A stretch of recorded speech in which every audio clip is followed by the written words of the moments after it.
Каква недела, многу настанија, само 5 минути. Одиме поред. Македонија и Велика Британија постигнаа договор за стратешко партнерство вреден 6 милиарди евра. Парите ќе бидат искористени за модернизирање на железницата од Табановце до Гевгелија, како и за изградба на болници во Штип, Тетово и Кичево. И она што е најважно, дека двете земји заедно ќе се борат против шверцот со мигранти. Значи ќе се борат, а не дека Британија ќе праќала мигранти во Македонија. Исто само е друга приказ на тоа што се зборува дека ќе се прифаќаат мигранти. Не се работи за тоа. Сакам навистина да бидам јасен во тој дел. И сега што правиме, вистиномери, фейк ньюсери и проверувачи на факти? Вистината е како шило, нели? Ајмо еден протест во 6 пред британската амбасада. Предлогот во ваква форма, каква што е во моментов, е неприфатлив за мене, за председателот на државата, за владата, за коалиционите партнери и за граѓаните на Република Северна Македонија. Се сеќавате ли на ова историско не, што им го кажа Ковачевски на европските лидери за францускиот предлог во стилот на Тито кон Сталин? Таче беше решен да не прифати ултиматуми. Нема врска, блефирањето му траеше 2-3 дена и одеднаш изјави дека прифаќа модифициран француски предлог, кој во суштина беше ист, само малку нашминкан. И во едната и во другата верзија Таче и другар му Бујар прифатија да направат уставни измени и да ги внесат бугарите во устав, иако знаеа дека немаат двотретинско мнозинство. И уште прифатија договорот за добрососедство да не биде услов во преговорите од историја до географија и уште не убедуваа дека ова е добар предлог.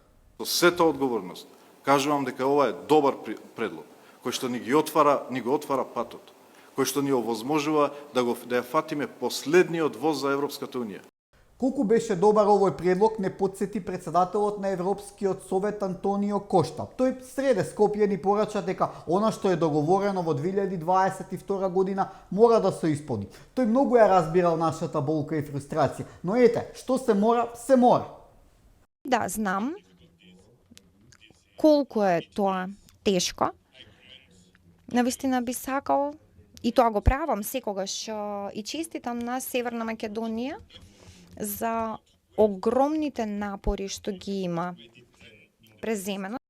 Ништо не се мора. Премиерот Мицковски, за разлика од лигавењето на Таче, Заев и Османи, беше јасен дека веќе не верува на сладките бриселски зборови и нема менување на устав додека нема јасни гаранции од Бугарија дека ова е последно барање.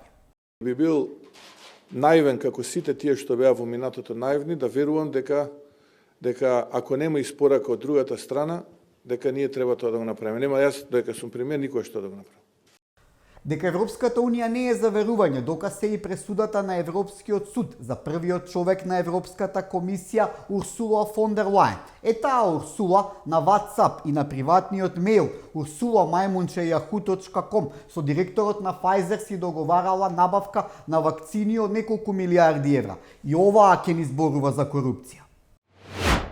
Одиме на домашен терен. Армен Таравари си замина од министерската функција без сиктер кафи. И онака ќе му преседнеше. Треба да си навистина талент за политика или да се го имаш дадено задникот под кирија, да останеш без министерска функција, без најмалку тројца пратеници кои најавуваа дека не сакаат да бидат слуги на Ахмети.